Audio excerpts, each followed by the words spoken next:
everyone. Imagine a world where everyone is the same. Try to picture a life filled with repetition and strict structure. So strict that it accounts for every single second of your time. I can't speak for you, but that sounds pretty boring to me. Millions of Americans, both children and adults, are forced to live the same uninteresting routine every single day. How do any of them learn anything if nothing ever changes? According to the U.S. Legal, mainstreaming is when students with special needs are included into a regular educational classroom for specific parts of the day. More information can be found at www.wisegeek.com. While I attempt to sway you in the direction of advocating mainstreaming, I will go over various disorders and their characteristics, different practices associated with mainstreaming, and the reasons some people are for mainstreaming and some people are against it. Mainstreaming involves the inclusion of special educational students in regular educational classrooms, so let's discuss a few disorders that are common in children. PubMed helps define autism is a developmental disorder that appears during the first 3 years of one's life and affects the brain's typical development of social and communicational skills. More information can be found at www.ncbi.nlm.nih.gov. Symptoms of people with autism include, but are not limited to, difficulty with pretend play, difficulty with social interaction, oversensitivity,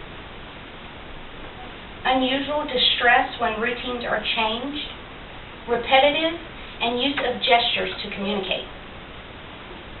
Attention deficit hyperactivity disorder, also known as ADHD, occurs when a child's level of attention, activity, and or impulse is outside the typical range of a child his or her age. Learning disabilities allow for differences in the way the brain actually processes, interprets, and utilizes information. Some possible warning signs are that the child has difficulty connecting letters and sounds, reading and comprehending at grade level, following directions, communicating and attending to tasks. He or she may also have poor memory, which is not usually typical for young children. There are too many disabilities to mention, but the idea of mainstreaming can be generalized for the most part. To the untrained educator, mainstreaming may be a simple process that only involves seeing a few extra children once in a while. To someone who knows the ropes, so to speak, the concept of mainstreaming is not so cut and dry. There are several terms associated with special education that are often used simultaneously, but they are not rightfully interchangeable. Least restricted environment is a mandate that is supposed to ensure that children with disabilities are educated in integrated settings for a maximal amount of time. More information can be found at www.education.com. Inclusion is a practice used to provide selected students with disabilities the opportunity to work alongside their typical peers. It rejects the use of special classrooms. More information there again can be found at www.educator.com. You may ask, what can mainstreaming do for my child? Mainstreaming disabled children into the regular educational classrooms has its own set of benefits and pitfalls.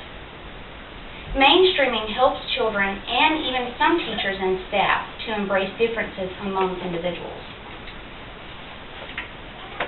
It helps to improve upon social and behavioral skills while allowing the children the opportunity to learn in an ideal learning environment.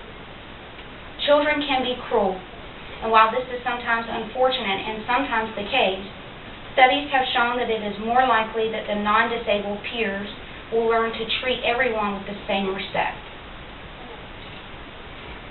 For more information on bullying, you can visit the website www.smh.com.au. On the other hand, teachers already have their work cut out for them as regular educators. The paperwork does increase when disabled children are mainstreamed into their classrooms. Highly qualified teachers have to prove themselves worthy and able in order to be considered for a position in the mainstreaming classrooms. Also, student-to-teacher ratios increase as children are added to the roster. Lots of children with disabilities require individual attention and assistance. With high student-to-teacher ratios, that specific type of care is nearly impossible. As a parent, educator, or anyone who might work in the school system, consider everything that was mentioned and ask yourself this: if my child were disabled in some way, which option would be best? Full exclusion or mainstreaming? The Individuals with Disability Education Act, also known as IDEA, created a path for individuals with disabilities to go down. The No Child Left Behind Act, also known as NCLB, suggests that all students have the ability to learn. It is when they are placed in a learning environment that best suits their needs that they can start to reach their full potential. More information can be found at www.ehow.com. That concludes my speech on mainstreaming tonight. If there are any questions, I can take them now. Oh, I got one. Yes, sir. Disabled children would be teased and bullied. Why subject them to such harsh treatment? Okay. Teasing and bullying can happen anywhere, but the pros of mainstreaming far outweigh the risk of being bullied. Anyone else? Some disabled children require individual attention. Why should non-disabled students suffer? Okay. The point of mainstreaming is not to cause setbacks in the regular educational classroom, but it is to teach the value, respect, and support for learning and development of all children. Anyone else? Yes, ma'am. Equipment's expensive. Why can't we keep all the equipment in one place and educate the disabled children there? That is a big concern. The cost would be a poor argument. Segregated education seems inappropriate because it stereotypes and disempowers disabled people and keeps them at the margins of society. Is that it? No more questions?